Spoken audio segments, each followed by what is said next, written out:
got my stuff together, and I did not. I thought I was live, and I was not live at all. So, anyways, hello everyone. Thank you for joining, whether you're joining now or later on. I appreciate it. I'm glad that you're stopping by and coming in. And if you're catching the replay, please make sure that you are commenting at the bottom that you're seeing the replay and give your thoughts, your insight. I would really appreciate it. Now, in case you're here and you're wondering who is this lady on your screen and why is she talking, let me inform you that I am Yolanda. I'm locating cozy, and this is a broad chat. And so today we are going to be talking with another young lady that's here in Spain and raising children and has a whole family. That is not my mission because my kids are super grown, and I think I just froze up. Let's see what's happening here. Yep, I just froze up. Everything just froze up. Okay.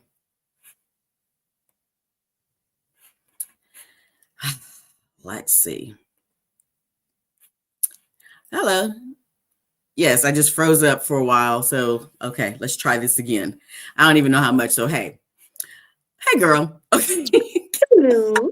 I just froze up. I'm like, what's happening? Oh, it's all right. Well, for me, you weren't frozen. I was hearing and seeing you fine. Whoa, okay. Yeah, on my end, like the time stopped, the world just stood still. I was like, okay, what's happening? Why am I? Why? Okay, so, anyways, hello, Dazlyn. How are you doing today? I am great. I'm tired, but it's life. Oh my goodness.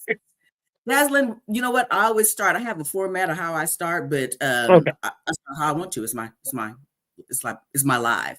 So first of all, where are you at? Where are you at, Dazlyn? I am currently in Alicante, in Spain, of course, as you know. That part you Okay, know. okay.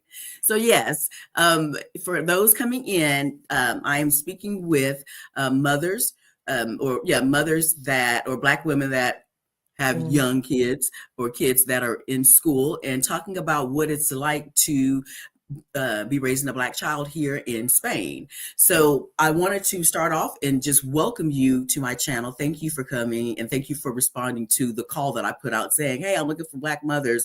I really want Mm. your insight, and I want to learn from your experience and be able to share what you have to say.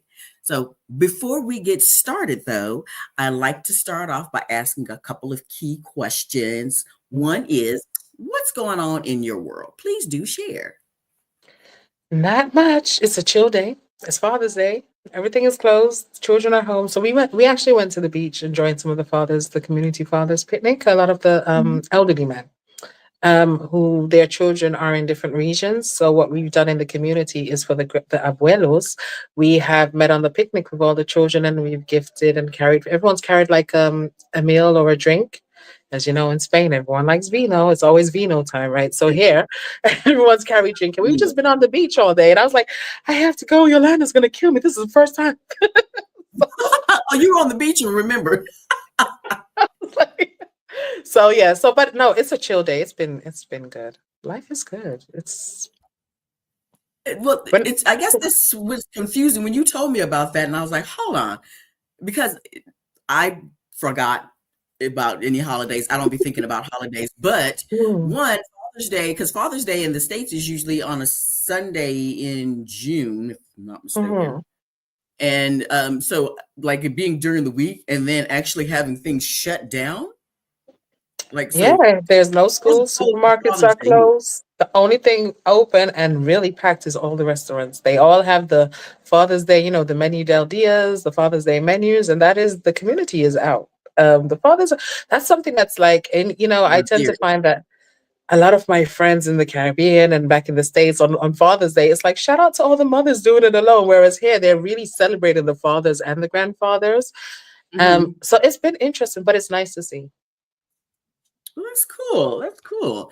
But I Yeah, do I'm just think that like, like the in our community, I don't there's not many single mothers. A lot of the Spanish men, they really are that old school kind of provider, right? Well, mhm. maybe because I live in a small village as well. So I'm not in a city. So like in our village, the fathers really are fathers. And like for me, my children have so many abuelos. The grandfathers are just, they're Mhm. very much protective over everybody, and it's really nice. Wow. Yeah, I've noticed that. Well, I think most people that you talk to, or that you Mm, any part of Spain, you see how involved the family is and how yes. fathers are there. Like, the it's not just mothers at the playground. Like Yes. Yes. the fathers are there, very, very involved. And so yeah, it's beautiful to see. So what's going on in my world? Well, I am happy to say that I have finally opened up a Spanish bank account, and I'm Well, so proud. hey. Yeah, I've been here for a year and I just been using Wise, and that worked just Mm, fine. But now I'm like, okay, it's time for me because there's some things going on. I'm like, girl, you need to go and get this Spanish bank account. But it was so overwhelming because I know I go down a rabbit hole. So when I mm, started doing the research to find out which bank was going to be best for me, I mean, I like built up this whole like spreadsheet, and like, well, ChatGPT helped, but then I did the research to find out which bank required this, and I wanted to make sure, like, I just did like an online bank so I didn't have to go in, because in mm, Spain, if you go into a bank to open up a bank account, that is your branch. You can't go to another branch to do business. Okay, you mm-hmm. have to go to that particular branch. So I was like, okay, that's a hot mess. So, anyways, I was able to open it up. But the thing was, I tried to do it last week or the week before, and there was some problems with the verification because I was doing it online. And so you have to do like a video call. Well, Yes. when the system said, okay, we're going to do a video call to verify, it was in Spanish. The lady was talking in Spanish. So there was the whole process of getting someone who was either bilingual that could speak English to me. Yeah, because I don't want to try to fake the funk and have some halfway conversation about my money. We're not doing Yeah. that. But yeah, with that, I had to start over the process because I finally spoke to the video call to verify, and there were still some issues. So started over the process this morning, and within an hour, I was like, okay, now I can deposit these funds in here. And yeah, so I felt like this Mm. was a big accomplishment for me. Okay. It is a big thing. Well done. Yes. I mean, It's I've been just, here for years and I've been using a Belgium account. Um, oh, okay. but it's only now that I now need to actually go in and deposit that I've opened up with CaixaBank. Hmm. Um, I do have an account with another bank, but I set that up when I just came and I was purchasing my property, and that was, helped with the realtor because it was COVID. I took whatever appointment was available. It was this one bank. But they charge if you're not, at the time I didn't have residency. So they're charging me like 40 euros a quarter. So I was like, okay, I'm finished with that bank account now. I'm a resident. I don't need you. Um, so, Okay. and then I've There's one also thing. switched over. So yeah. Oh, okay. Yeah. I had been hearing people saying, like, whenever I would meet with people and they like for like social events, and they're like, Mhm. I'll pick up the check, you just send me the funds through Bism. And I was like, I don't have Bism. I have Wise. Oh, That's that's all I have. another one. Yeah. Well, I understand Bism. All Bism is just the European version of, or the Spain version of Zelle. That's what it comes Yeah, down it's to. like Zelle or Cash App, right? But everyone, Yeah. people would look at me like, you don't have Bism? Like, no, I don't. So yeah, when I got this account now, and it was like, oh, Bism is automatically there. I'm like, oh, it's just like Zelle. Okay, Yeah. okay. Mhm. So yeah, once I logged in, it's like, oh, you have. I felt like I had come up in the You've world just by stepped up in having the world, Bism. right? Now you've got Bism. Yeah, I got But Bism. yeah, Yes, it's official. No, I ain't. Okay. the things we celebrate when you move, like, oh my gosh. Yes, I mean, because I'm already the type of person that I get Mm, excited anyways about little things. Like, I'll be sitting up here like, oh my goodness, mm. it's like that. I found the 2 cents that I couldn't find. I get excited about all little things, but yeah, in another country and doing little successes takes you to the next level sometimes. Okay. Yeah. Oh gosh, yes. And so the other thing that I like to ask, Mhm. and if you're here live or later on, please do consider and think about this, because I want to know, how are you locating your cozy? What are you doing that is just for you? That's something that you've done, small, big, medium size, that is like a little nugget, that was just something that just made you feel good, that gave you a sense of self and appreciation just for you, like, you're beautiful, you did something that was selfish and just for you. Please do. how are you locating your cozy? So just last week, so I've had a hormone problem, which has made me grow sideways, like woo. So finally we're kind of like in control, changed my meds. But I've joined up with the gym because now I need to lose all the excess from the steroids. But what I did, Mm, girl, I chose a gym that's not quite in my area. It's like 15 minutes away, even though I'm surrounded by gyms. There's literally one across the road on the beach. But I chose one that has a spa. So I've got the sauna, the spa, the ice showers, and all this luxury stuff, and the gym. And it's on a resort. But it is, yeah. So that's what I did. I upgraded the gym, motivate myself to get there. I've got the pools and all the luxury. So that's my upgrade. That's what I've done okay, for myself this month. I did a 6 month membership. I'm like, I'm nice. sticking with you. And I mean, yesterday I didn't go to the gym, but I went and I swam. I did the lane, so I swam instead of the gym because the day before I did Zumba, and boy, the legs were like, girl, do you realize you got heavy? You killing us. So yeah, so that's what I did. Nobody So knows, like but you get feel it. You feel the difference. You feel the difference. yeah, Yeah. but it felt good swimming. So like I didn't really notice it while I was swimming, but today I've gotten up on my shoulders like but no, so like that has been my thing is getting back, trying to get back to where I was health wise. But also, girl, I had to add a little bit of luxury. I'm like, you're retired after all, treat yourself. So All that's right. what I I like did. that. Well, I'm not. Well, I was going to ask you what the name of it is, but nobody needs to know all your business in your small town. So we're going to leave it at that. Okay, that's nice. Okay. So for me, um, and you know what? I just because I have been doing this, I've been recording some backup episodes and everything. So I think I Mm, may have this. You might hear the same thing. Maybe when this recording that I did yesterday plays in a month. I don't know. So I'm trying to think. What did I say? How am I locating my cozy?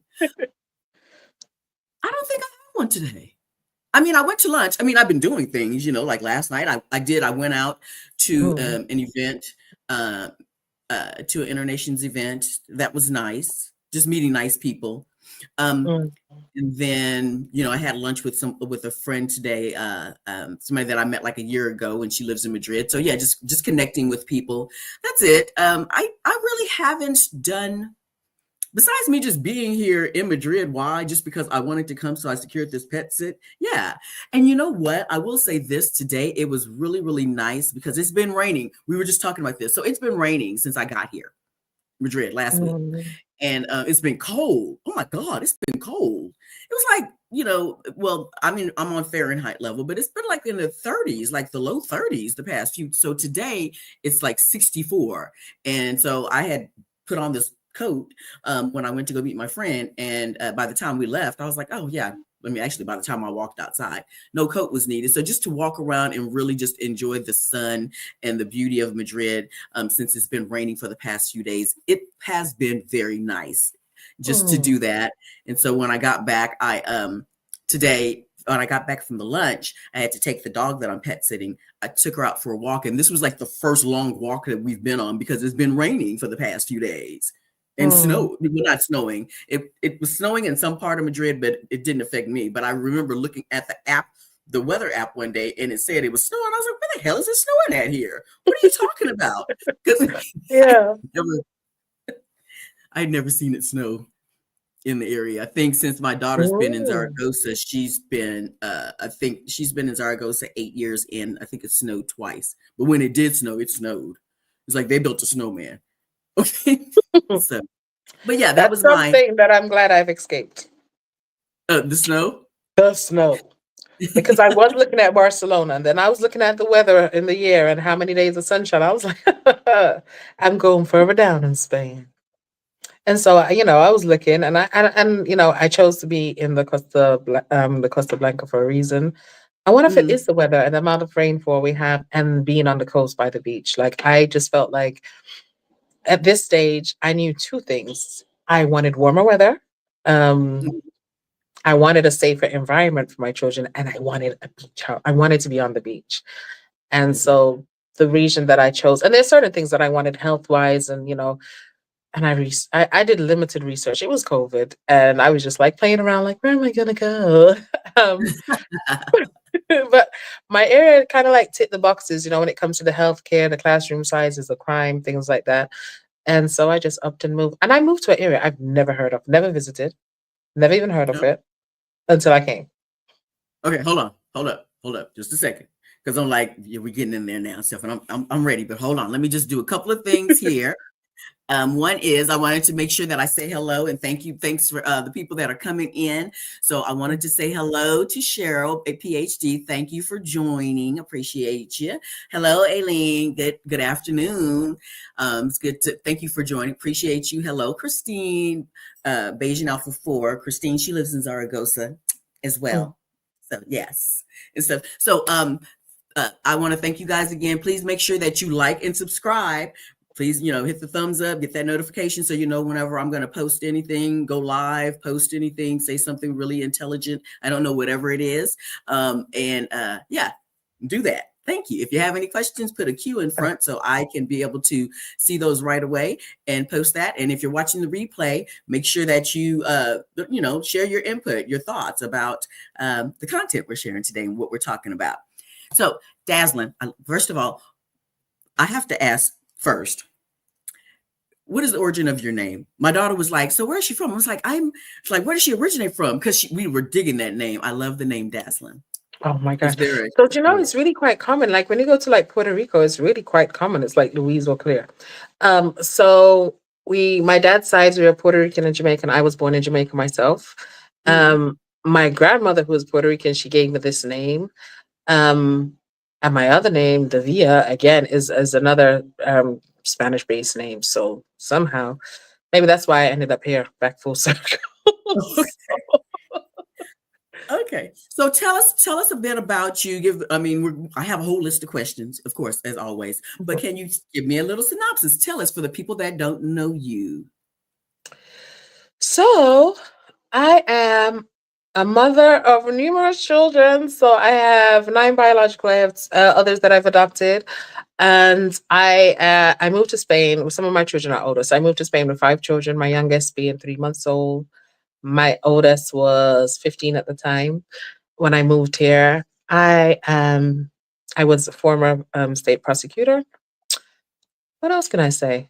I was a serial entrepreneur, but since moving here, I'm like, this is my chill time. So I'm doing a lot less, and I'm doing more now.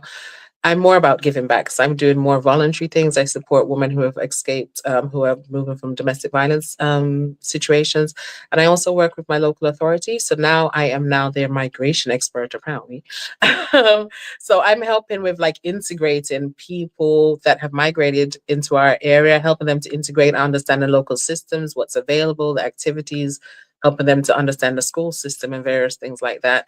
And I really enjoy that. I was doing it voluntarily. So I set up a group for English speakers in my area so that people could connect, because I found it quite hard meeting other people that spoke English here, being a Mm-hmm. small, very much a Spanish village. And then since I've set up the group, I'm like, wow, there's loads of us. And I also have like an intercambio group where there's a lot of Spanish people who want to improve their English, English speakers want to improve their Spanish. So we do this. And then it was actually from that group that the local authority got in touch with me and say, hey, we need to know what you're doing, what's going on, what do you think about services? You're quite active in the community.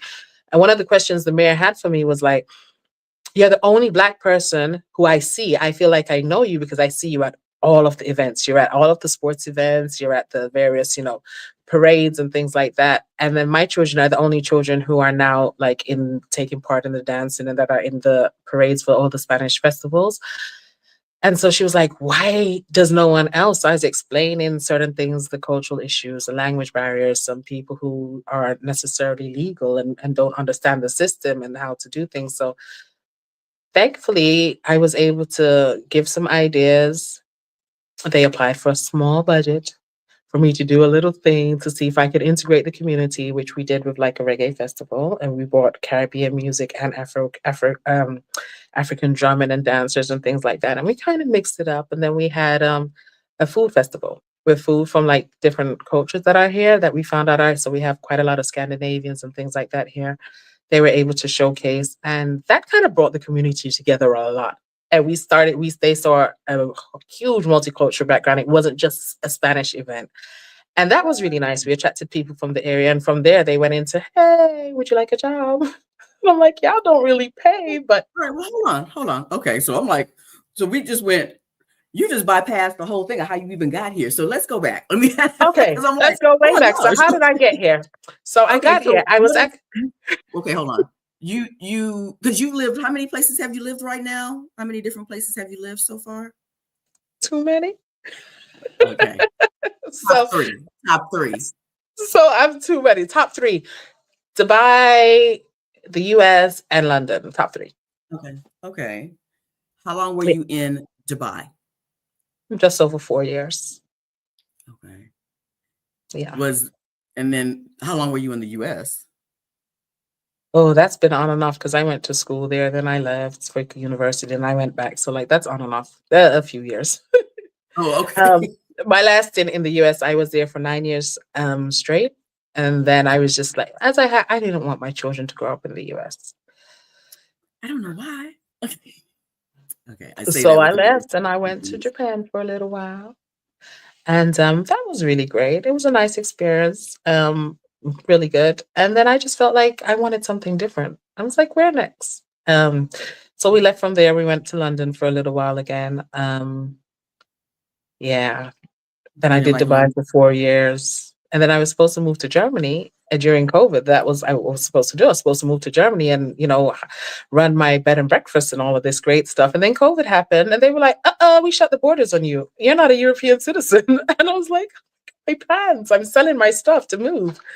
Um, and then I started looking and I was gonna move to Portugal because in Portugal I invested when it was really cheap. I bought houses for like less than 10,000. So when it was really cheap. So I was like, I'm gonna move to Portugal because we already have a property. We can just move in and figure it out.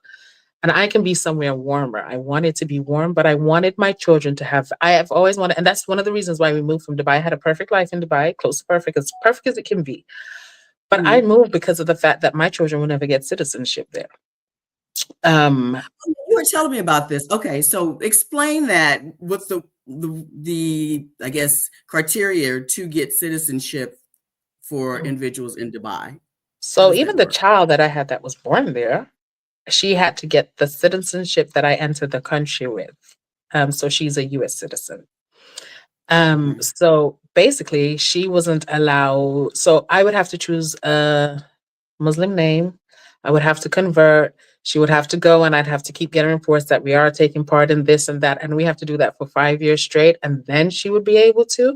So, but as for me now, it's a bit more difficult. I'd have to, perhaps marry a sheikh. Oh my gosh, how nice. But it's very difficult. So what they do is they're fine with renewing residency because I have business registered there. I had a business consultancy firm registered there. So renewing residency is fine. As long as you get it, no problem. It's really easy to keep on renewing your residency. But what is difficult is actually claiming citizenship and owning their passport. And for me, it's important that, yes, it's nice for my children to have residencies in multiple countries, but I want them to have valuable passports that open up their options, which is why I wanted to move back into Europe because them having their European citizenship, it gives them access to live in the 27 countries and be able to move relatively easy healthcare. When you look at university costs here, which university here in Spain is free. For our region, it's totally free. Germany, it's Mm, free. Denmark, it's free. So when you look at university here versus, even university costs in the US and healthcare over here compared to the US, I wanted my children to have access to that and be able to choose where they are, and have the ease of moving through different countries. So for me, the European passport is something I wanted them to have. So therefore, I took myself back to Europe. okay. I wanted to just touch on one thing that we had talked about briefly about the name. Like Hmm. if you had in order part of the citizenship process was something about the naming of your children or had Yeah, to be so they renamed. offered me actually in the hospital, are you going to name her or are we? And I'm looking at this, I'm like, who are you? How do you get to choose the name? So, yeah, so she would have been called Fatima something, something, something. And when they showed me the names that are available to, you want to choose one of these names? I was like, no. And she's like, is your child going on a citizen path? And I was like, hopefully. And she's like, you need to choose one of these names. I'm just like, no. And that's when it was explained to me that, yeah, I need to integrate my child properly. And if I want her, I need to raise her in the culture. I need to give her the name. I need to make sure she's attending mosque. I need to make sure she's doing Ramadan religiously, routinely, and everything like that. And that my family needs to start observing, all of their holidays. And I need to also be active in the community and worship with the woman. I was like, whoa, this is a lot for citizenship. Can I think about it? She's like, well, you give her the name of your choice or you give her this name. And so I was like, okay, I'll give her the name of my choice and look at how we change it after. And, there was a little bit of pressure of do it this way. But one of the reasons why I didn't is because if I don't stick to it, this countries can be a little bit harsh. If I don't stick to it, there is also possible penalties. So I was like, you know what? I will have her as a foreign national here as opposed to try to get her into the system because, again, the rest of the family weren't going to benefit from it anyway, right? So, Mhm. yeah. Okay. Wow. Okay, so when you left Dubai, Mhm, and then you came into Europe, mhm. before you came into Spain, what other areas did you go to? So I went back to London briefly because I have property in London. So I went back to London. Meanwhile, I just brainstormed where I was going to be, and because it was at the time London, the UK was still part of the European Union. Mhm. So I went back to the UK, but they were doing this Brexit where they were literally divorcing the European Union to become independent.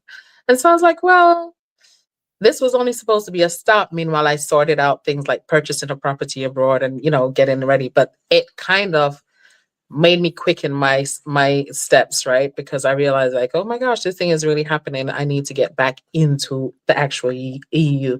So my Mhm. children have European Union passports. And so one of my children, for him to study and to maintain his scholarship for university in Denmark, I would have had to, they were like, oh no, it'll be okay because you applied before the deadline. And then when it came close, they were like, well, actually, what the new guideline says is that unless he is living in Europe, we can't give him the scholarship. So I was like, okay, we're going to live in Europe because you are getting Wow. that scholarship to study. And so we moved over. And so originally I was supposed to move to Germany. That fell through because they closed the borders on us. And then Spain opened up. I was planning for Portugal. Spain opened up. My daughter was like, we've always wanted to go to Spain and it's a more valuable language. Like, what are we going to use Portuguese for in this world? And I was like, she's like, what are we going to do? Move to Brazil next? And I was just like, so I thought, okay, let's go for something totally new. And I started researching areas. I applied to local authority and they gave me this email, this whole database on crime statistics in different areas, property prices, population, things like this. And I went through it and I wheeled down Valencia. And then I narrowed it down from there. So I looked at the community that had literally everything that I wanted on my personal checklist and what I wanted for my children. And that's literally how I chose my area. And I was like, damn it, the property prices are good and it's on the beach. This is the price here for the first property, the bungalow I bought is a price for a deposit in London. So it's totally Mhm. different. So I was like, okay, I can go straight in and own. And so that's what I did. I bought before I arrived. I paid my deposit before I even arrived. I took a big Okay. risk. I took a Okay. big Hold on. risk. I have two questions for you that I'm sure people are going to want to know. Mm. And so I'm going to be nosy. One is, what do you, because you've mentioned a couple of times that you have property in different places. What do you do? What, Right. yeah, So what what kind of work, or yeah, I guess, like, do you come like with nice financial resources from generations past, or is I it wish, some girl. investments? Investments? I mean, yeah, what is it that you do that So allows you yes, to so I was an attorney. Before this, travel? I started my first business at 19 with the help of the Princess Trust. So my first business actually, when I first started, it was just a burger van. Everyone was buying cars. I was like, man, I'm a teenage mom. I need something to make me money. I can't be buying a car. So I bought a burger van. And that allowed me to work around my daughter at the time. I was doing You weekends, bought a what? a burger van. So I bought a mobile catering Oh, unit oh, okay. instead of buying a car like everyone else. Gorgeous. So I bought this thing and I made money and I drove my child around and she was on me or she was behind me and I made my money. I sold food to nightclubs. And then from selling my food to nightclubs, outside nightclubs, and I would do festivals, fairs, bike shows, things like that. And from there, I had met someone and she was like, my daughter loves your food. we want you to cater her a wedding. I'm like, I can't cater a wedding because I don't have equipment. This is literally all I've got. And this lady was like, it's okay. Can I pick you up and we'll buy everything that she needs? It's my oldest daughter. She's the first wedding. I want it to be perfect. And she wants food from you. So this lady took me and she blessed me. She went and bought everything I needed. She's like, pick up this, get this. And so that's how and she bought some of the equipment that I needed for to be able to do the wedding and made sure that Where I was was this able at? What to. country was this in? So at the time I was in the UK. Okay. So my business was started by the Princess Trust. I was a child that came from care. So I was considered to be a child at need. I was always on a child protection register. And Okay. so they gave me assistance. They gave me a £4,000 loan to start my business, which I did, and then to expand. And so then actually I started doing catering events. So I started going into catering for weddings, christenings, corporate events, and things like that. And then I was contacted by the same organization after I paid my first year. They were like, you're the fastest growing business that we've had in 15 years. I was like, I am. And so I had won. Usually, you can't even qualify for the Princess Trust Business Award until you're at least a minimum 1 year training. I had won that award in 9 months of training. And then I went on to win the Enterprise in Britain Award and represent the United Kingdom and things like that in Europe. So I did really well from that business. I suffered burnout. I was working hard. It's people don't understand. Like sometimes catering, and I'm catering in different parts of the country and shopping, and like even the prep. Sometimes it's like 3 days to get food out for you guys to enjoy for 2 hours. Yeah. So then, as I started getting more popular and getting bigger jobs, it was and managing staff, and then by now I've got 3 children. It became challenging. And then through the trust and other ambassadors, somebody mentioned to me, I'm going to call your name now, Peter Jones, was another ambassador for the Princess Trust, and he's on the British Dragon's Den. You mentioned that your business name is worth quite a lot because you've won all these awards now and blah blah blah. I didn't know you could sell your business name, so I was like, hold on, I can sell my business name and make a good amount of money to set and not have to work every day. So that's what I did. My first company, which was called MT Belly, which was Malachi and Tiana, my children's middle names, but I also Mhm. wanted to represent hunger, food. So the Yeah. MT, so I played on the word MT, and I sold my Oh, company name. Now, if people know, it's like a gourmet dog food business and it's a chain of British calves. So yes, I sold the name of my business and I stepped out. I took my first early retirement at the age of 25.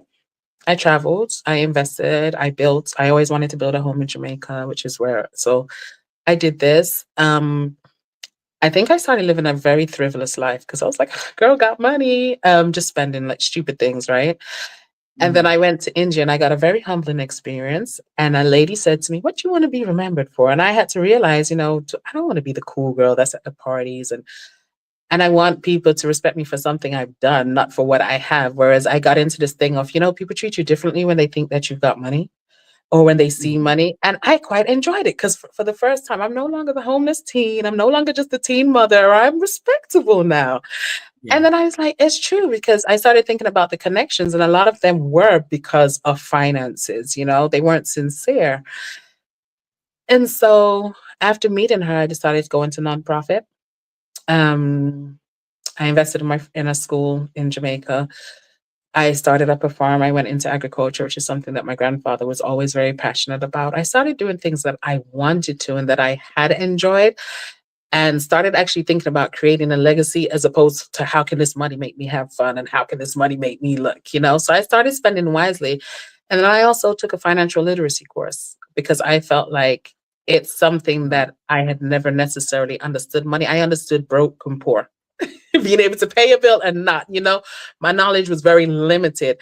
And so there's a lot of mistakes that I made that I was like, as I was asked to come back to the trust as an ambassador, I was like, I was tired of being what I felt like was a token Black girl who would go into the poor communities and be like, or go into the prisons and the schools and the mother and baby homes and be like, oh, you can do it. I did this and blah, blah.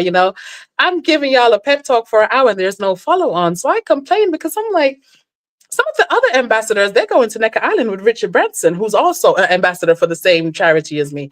I'm like, they're getting to do fun stuff. I'm just like in all the hoods, get pep talk. And they're like, oh, because we feel like you can understand the culture and, they can relate to you more and blah, blah. And I'm like, but I'm not doing nothing for That's my the reason why people. I'm looking at you like this right now, because I'm not I don't share too much, and I'm not about to share all my business right now.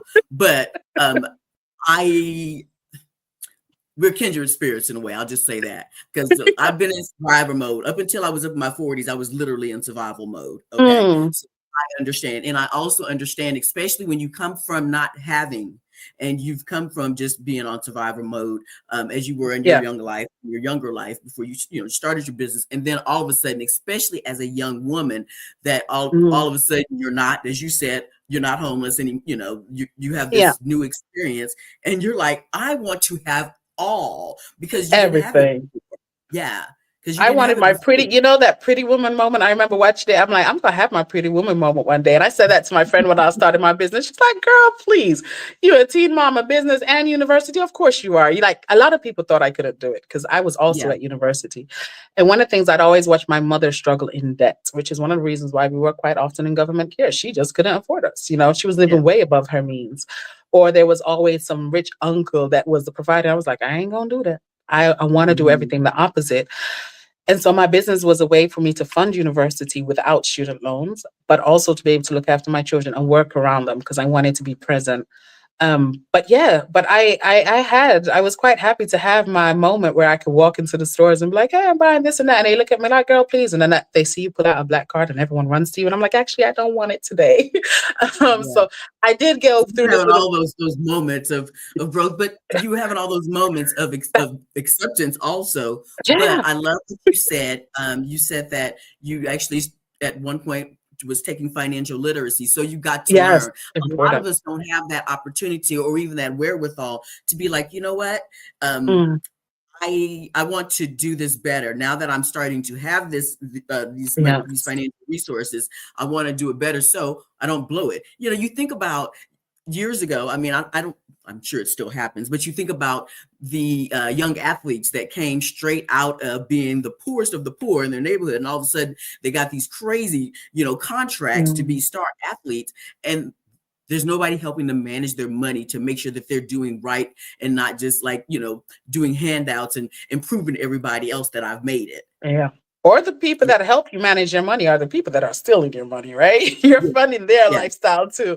So, Yeah. I felt it like it And was I know that the important to bank, learn. like, yeah, So what I is had that? to Just learn like the financial witness literacy. paper. Like, just And sign as this. Don't read it. Just sign it. Yeah, so after I learned it, I approached the trust and I was like, listen, I'm tired of being your token black person. I'm not doing this no more. I need a follow-up. You're telling me that I can't connect with these young people and I violated a code because I checked on a young guy, like, how is everything going? And they said I violated a code. So I was like, well, I need to be able to have follow-up with my young people. I'm not pep talking them and leaving them. So they were like, well, if Yeah. you think you can design a better program, go ahead. I was like, okay. So I took pen to paper, and this is before we didn't have Google and all of this where you could just get online. So I took pen to paper and I literally lived in the library for about a week. And I formulated a program that I felt like was effective. And so with that, I was given a pilot, a certain amount of budget, and I went into the prisons and I focused on repeat offenders, how to use your natural skills and talent. Because my first business, that's literally how I started. The only thing I could do was cook. So that's how the whole mobile catering thing came around. And so what I taught, one of the things that I realized by going to prison is when I spoke to some of these people, and like I met a young guy, and he was amazing. He was incarcerated at the age of 17 because he went to Audi to go and buy a car for his 18th birthday cash. And they're like, okay, come into this room. And then of course the police came. And but when I spoke to him, and he was like, oh, they found over 1 million buried in my grandma's house. I was like, you made over 1 million? And when I found out what he was doing, I was like, you're an entrepreneur. You're a real good entrepreneur. If you can make money like that without being able to market properly, without branding, without whatever, you actually, and he's like, no, I could never be a businessman. No, no, no, no, I'm not white. I was like, no, you don't have to be a certain color to be able to achieve success in a certain way. And so his story I always, remembered him and how good he had done in a bad way, but how if he had had the right guidance and certain things like that. So one of the things I applied for was R&D money. So we did research and development. And one of the things we found out is a lot of my incarcerated young people were on the spectrum. They were undiagnosed. They were just considered, quite often you're just a bad black kid. You're from the projects. You're poor, so you're likely to go this way. But there were other things in play, right? And Okay. so I found a lot of my young men had ADHD, some had Asperger's, some had various things going on, which was totally undiagnosed until we started the research and started giving them actual proper psychological assessments. But, and for me, when I started the program, it helps repeat offenders break the cycle by becoming self-employed. And then because I was a teen mom, I was like, can I also work with teen moms? Because you guys help with teen moms too, which is how I got in touch with the program. So then I started with the same program, helping the teen moms to understand how to budget, how to time manage, how to run a business around your children so your child can still be the priority and you don't have to neglect your child, or you don't have to be on long-term welfare because you're a teen mom, which is what people assume you're going to do, right? And it also gave a lot of the young women a level of independence where they could leave the men that they were with in the abusive situations because they're making their own money. They're in control and they're making more than they would in a 9 to 5. So those are things that became a passion of mine, was actually teaching others. The more I learned is the more I was eager to teach and create programs to help.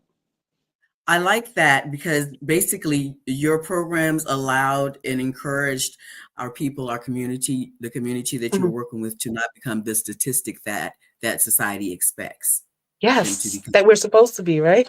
So, Yeah. yeah, and I think it's so important. And, it's something I've always said to my children. I don't want, if we're going to be a statistic, we're going to create one. We're not going to be the one that they want to Yes. put us in. Okay. So Mm. we're going to be that 1%, that 10%, so I don't want, and I felt like so many people, because of how you're pigeoned or where you come from or where you're living or your financial situation, they assume and society treats you as though there is a limitation on your life, when really and truly the only limitation is mental and emotional, as far as I'm concerned, right? So if we focus on our healing and we lift our limited beliefs, your capabilities are endless. I mean, I moved here to Spain with 5 children on my own, and I've got friends who they don't even want to leave their borough, you know, Wow. um, because we I just complicate wanted to things. show Angelina says, wow, you're a legend.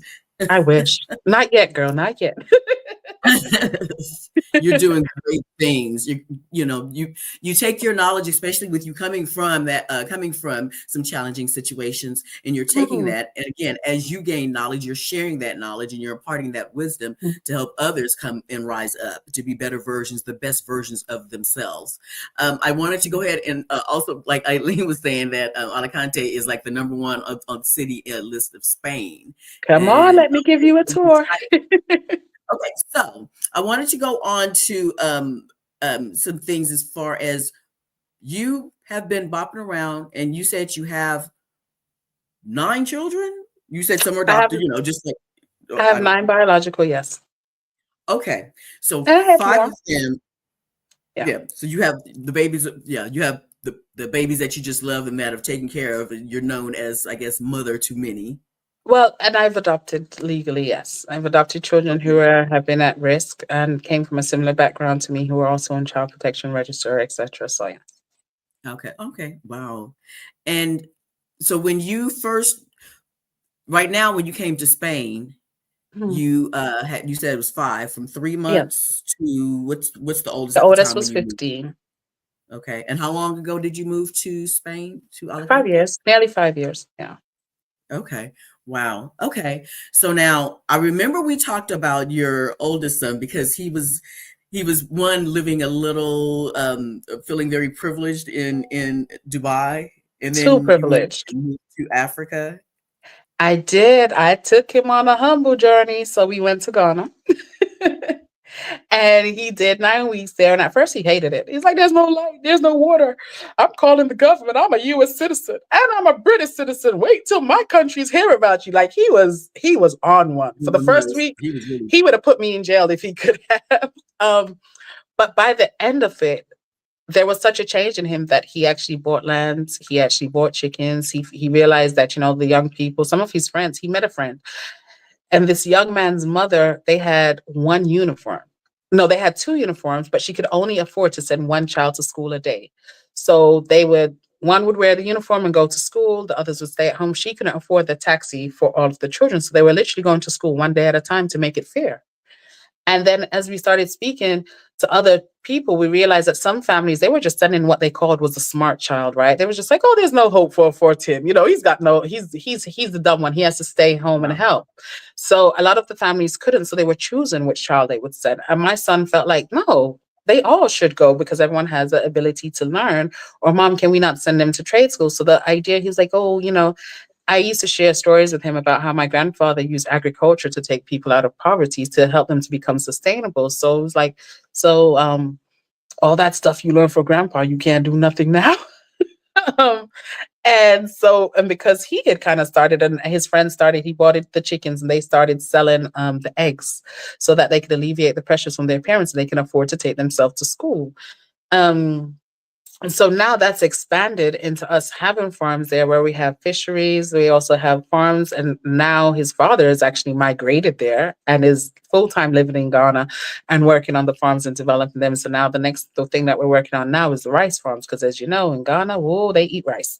um, so, but it also stands as training. So we can train the community on how to be sustainable. Um, Okay. and looking at, educating on hydroponic systems, even the small fisheries, how you can use just like a small barrel, like a shipping barrel, and you can start a fishery from that. You can still grow your catfish and stuff from that, and then you can expand. So just teaching how, because sometimes one of the things that I find that stops a lot of us from fulfilling our dreams is we see the big goal we want and we make it too big. It looks too hard. It's too complicated. We can't. So how can you Yeah. start really small and kind of like spiral out until you complete everything that you want? And so for me, that was important for us to teach others. And so we got research and development money as well. And we attached ourselves to a university so we could have the assistance from their agricultural sector. And because of our land, we can give them work experience. So we partnered that way and then continue to expand. Um, but it really humbled him. It changed the way he wanted to spend because my child had always known money because by the time he was born, I was in business. And this sense of entitlement and like, oh, you're not giving me enough, and I should have at least $100 a day, and my friends get 10,000 a month spending money. I was like, you're never gonna get that. It was You in are Dubai, never right? gonna get that. Do you know how old I was before I saw that in a month? you know, That was in um, Dubai, y'all. That was that the was in friends Dubai. getting that That's kind of that allowance. That Dubai was something in lifestyle. Dubai. And that Dubai lifestyle, if my child decided I'm not going in a BMW, the taxi sent a BMW. No, they need to send me a Ferrari. The taxi cut. Yeah, I was like, what are you talking about? Boy, I was walking barefoot and taking donkeys. What are you talking about? So I realized that, more and more, there was just different signs that, you know what, money isn't everything. And that what I thought I wanted, it comes with its cons, right? There's pros and cons to everything. And then I started looking at how my children were. And then my other daughter, my eldest daughter, she was like total designer. She won't do anything if it's not designer.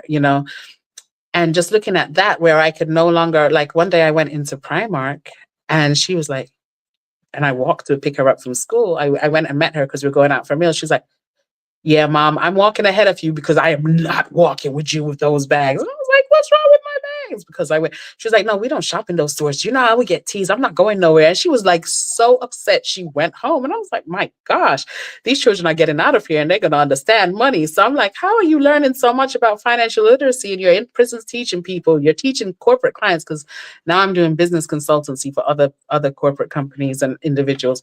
I'm like, you're teaching everyone, but what have you taught your children? So we Mm, needed that time back. So we did Ghana for a while.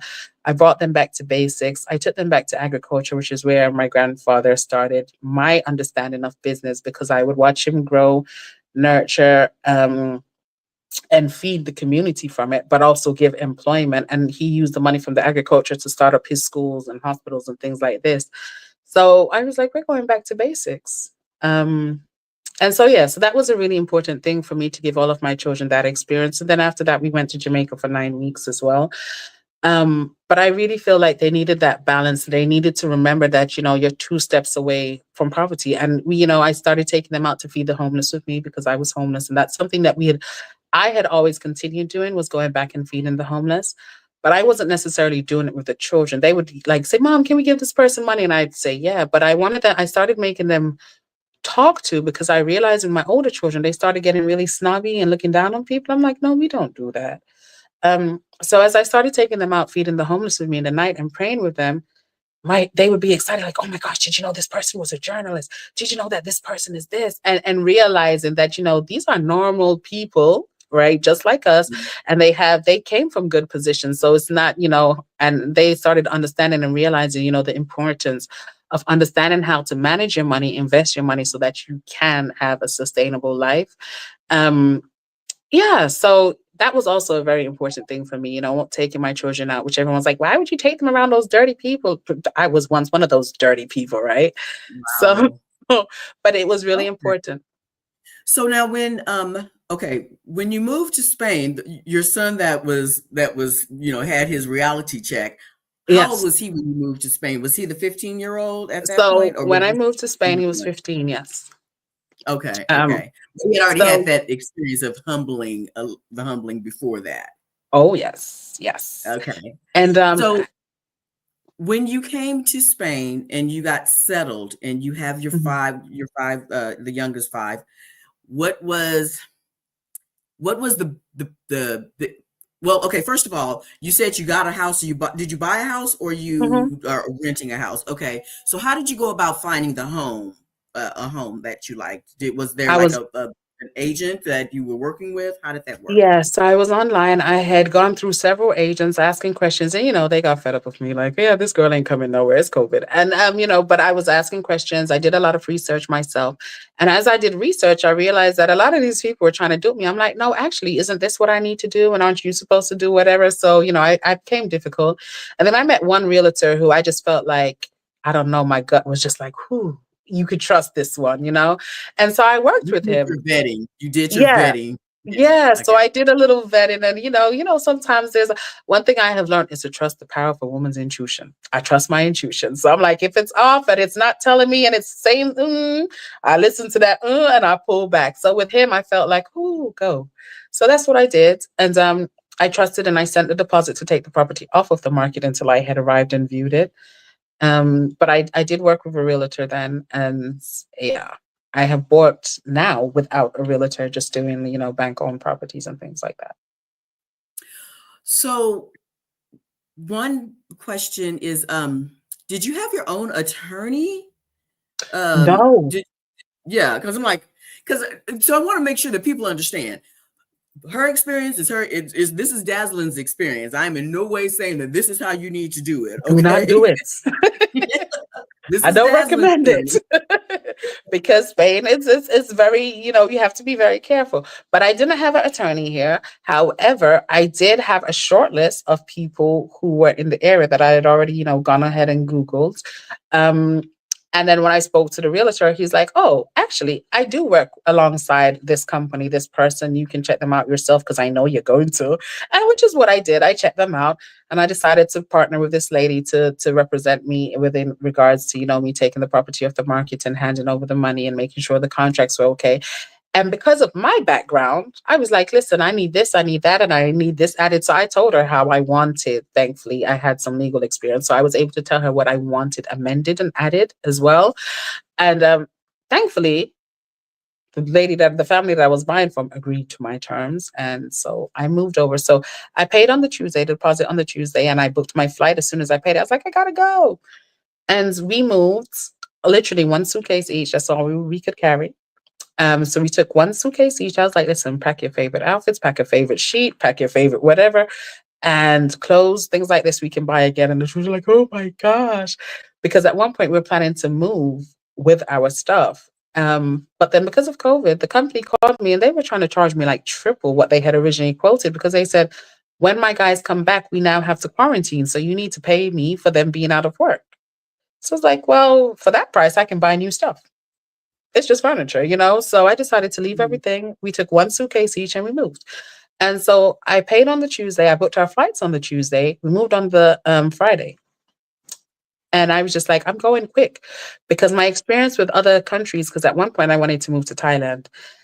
And I played with it and I researched too much and I brought in all these doubts and I saw all the difficulties and I went in the darn groups and I saw people having a hard time and I kind of like taught myself out of it and delayed it.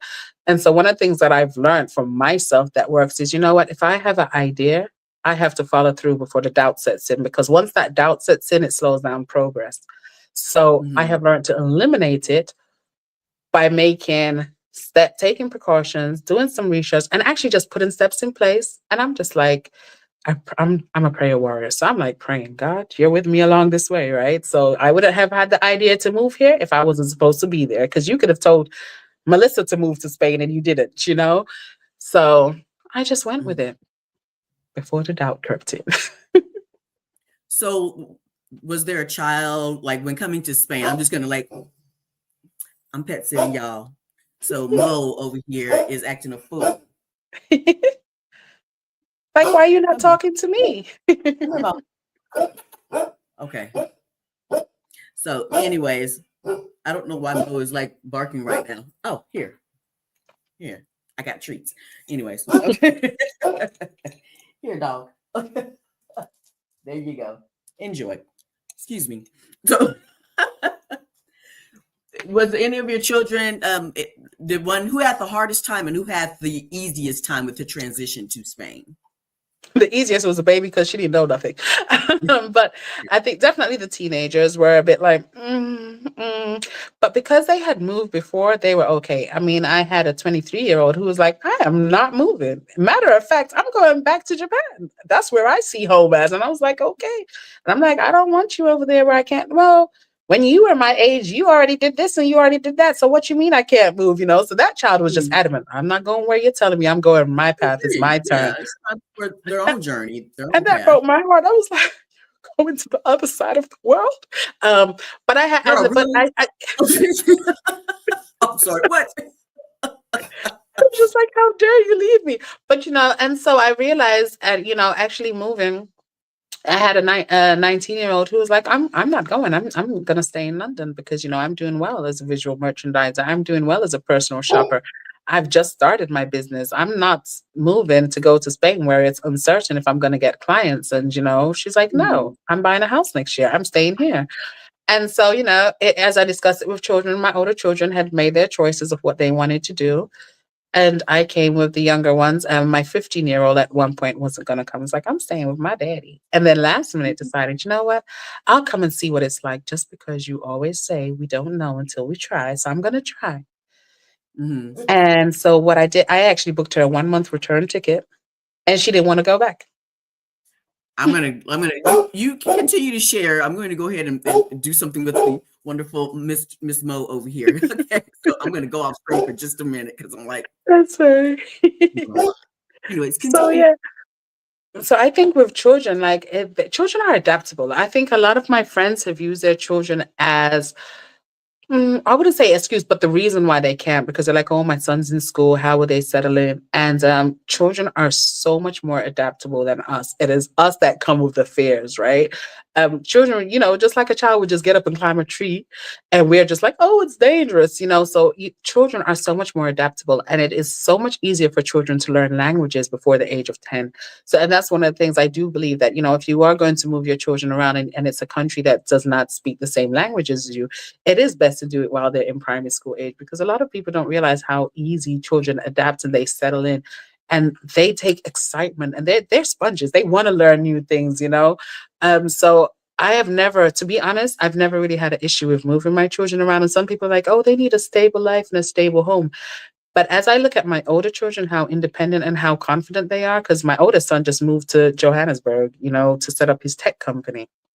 Mhm. Um, and just looking at how he operates in the world and the level of confidence, a lot of that has come from us migrating and them having different cultural experiences and learning how to navigate different systems. And because I'm that mom that does things with them and lets them see the struggles, what I'm going through and The see pros and the us. cons of it. Yeah. Yeah, so I think it's important. Like, oh, mom, what are you doing now? Oh, this paperwork is for this. This is this tax thing. It's totally different to when I do my taxes in the US because I would just pay someone, and this is how it's done here.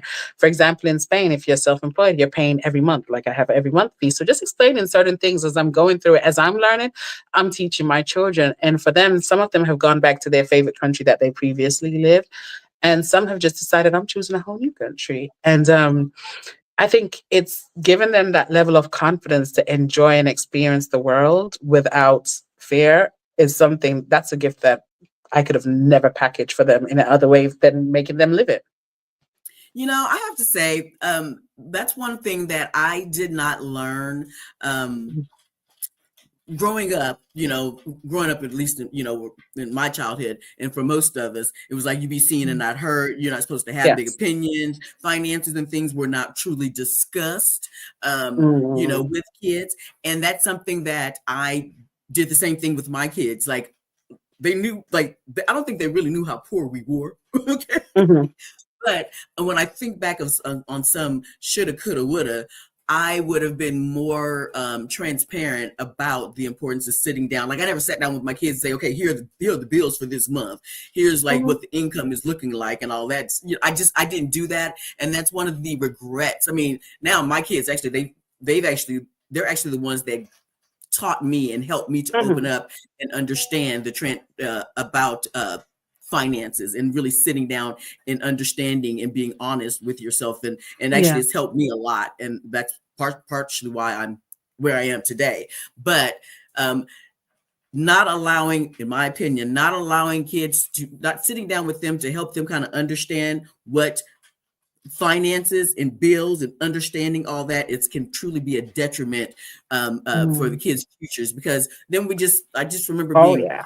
put out into the world, and it's like, oh, so now there's rent and I have this much money coming in, and nobody Yeah. ever sat down with me to help me understand that. And that's why I think for the longest time I didn't know how to acquire jobs, or go for jobs that maybe would pay more, because I wasn't really sitting down and understanding what financial literacy looked like. I didn't have Mhm. that. I was just surviving. Yeah. Period. And I think that's one of the things that children are seen and not heard, right? And they stay out of grown folks' business. Mhm. And that for me, I realized was a dangerous thing, when it Yeah. comes to raising children these days, when you want them to have independence, not dependency. And Yep. as I watched a lot of my friends be with men because of the financial benefits, and I look at my daughter, I'm like, Lord, my daughter is not going that way. I need her to be able to have her own and to choose who she wants to be with, not end up with because of a need. And Yeah. one of the things, even I started, I'd look at our shopping budget because they would go in the store and they want to pick up this and that. And I didn't have to budget groceries, but I would say, no, we have $200. And I would make them add up as we go along. And what are we going to put back and what are we going to have? And maybe Yeah. you can't have this week, but you can have it next week if we cut down on something else. And when it came to even family holidays, because I wanted my children to travel because, I wasn't necessarily able to have that, like I didn't Yep. have the grandparents where your friends went to the beach and they went here, I didn't have that. So I wanted my children to have those experiences. And I would look at a holiday and I'm saying, we got 2,000. We got a whole lot of us. Where are we going? What can we do? And we would research and we would go, this is before, we didn't have no Google back then. We'd go into the travel agencies and, you get the brochures and then we have to look and circle and where we can go and where has a free child space and what can work. And I made it a fun family thing where we looked at what we would do, how we would budget, and what has the most activities or things included. And so I made my children a big part of it. And even as we migrated, I would say, listen, I'm going to transfer this amount of money this month. But when I turn it into euros, this is how much I'm going to get. Now, what can I do? And just helping them to understand spending. And I would say, I felt like it was really important to bring them into having that understanding that money just isn't there. Because I made that mistake with the older ones where they were just used to mommy paying for everything, right? So I had to stop that. And I wanted to teach to others and make it right for the younger ones. I had to undo that. Mommy just takes care of things because she's your parent. This is what they do. And I Yeah. want my children to understand, how to spend money and, how it has to be made. And even when I talk about how many hours, there was times when I was working like 90-hour weeks and which was crazy. And I would let them know, how many hours I had to put in to make that, to do that, to pay those school Mhm. fees. And so it was important for me to teach them and to help them understand, even looking at a property price, which one is better, how much tax I'm going to pay, letting them understand taxes. And when I give them pocket money, I've always been a cool mom. What I do is if I give you $20, now you give me back my 25% for tax. Because that's what happens in the real world. So, and then my older one would be like, so why not just give me $15 to begin with? Because in the real world, that's not what happens, baby. You got to experience that giving back. Back. They want you to see the deductions. Okay. They want you So to we see. So I even something as simple as that. And then what I would do with that is I would add that to their accounts. So only the older ones were like, "Oh my gosh, you're so evil. You who takes money from their children?" And I would. And even when friends gave them gifts, I was like, "Hey, I think you got taxed on that. That was over $100. Pay up." And but I would put it into their savings account. And when they got older, yes, they did get their money back. But I had always, and I was like, "Hey, look, it's your tax return. You got your first tax return." That is funny. That is funny. And, actually, because I was just thinking about um, my daughters. I think my oldest daughter is one that turned me on when I first really started understanding and hearing about financial literacy. Mm, I was actually, coming up into a better situation, but I think it was this podcast called Brown Ambition with Tiffany Aliche, the Budgetnista, mhm, and Mandy, and they've had this podcast for years now. But I just remember that it was that podcast and listening to Tiffany Aliche talk about how her dad, who was an accountant, actually, and they had, I think, I can't remember if it was 4 or 6 siblings that she had. I can't remember how many siblings, but it was all girls, and how he would sit down with them and discuss, like, even from kids. So this, and now she's built this whole empire because her dad was the one that really sat down with them, and they were always transparent about talking about finances and mhm. expectations, interest rates, and all these things. And so, yeah, and she, and even with that, don't get me wrong, I remember Tiffany Aliche literally saying, with all this she learned, she still had to file bankruptcy at some point when she was in her 20s, because she had made some tough she had some financial challenges. I'll just say that. Mhm. But all that to say, to be transparent and share with your kids gives them so much power. Knowledge is power. Knowledge Yeah. is power. Financial literacy is power. Yeah. so so And now that's why I allow them to ask questions as well, because that's also something we couldn't do. We couldn't question grown folks, right? yeah, you're But not. I actually teach them how to ask respectful questions and how to, get clarity for yourself, because without clarity, you're stuck in a place of ignorance. So I think it's really important that we do allow our children to ask questions, and we do explain things that may be difficult to them, because quite often parents are like, "Oh, you don't need to know that yet." But you know what? We can teach and we can share, and it gives them that confidence to understand the power of their voice and how to use it effectively. So Aileen was asking, she said, are your Yes. children all fluent in multiple languages? Yes. So they speak Arabic, they speak Japanese, they speak Valenciano, and they speak Spanish. So again, moving to Spain, that was something I didn't realize. I just assumed that in Spain we all speak Spanish. It's Mhm. not so. So my regional dialect is Valenciano, which is more similar to like Portuguese. It's mandatory in school, so 50% of their schooling is actually done in Valenciano. Okay, wow. So, well, what is the schooling? Okay, so the school system where you're at, what is Mm. that like? Are they in public school right now? Are they in private? Oh my! So the first time in their lives they're in public school. Okay, Except my and what is that oldest. like? My oldest was older, so she had to go private because of her final year exams and things like that. They didn't feel like she would catch on to the language well enough to Okay, be able to sit the exams.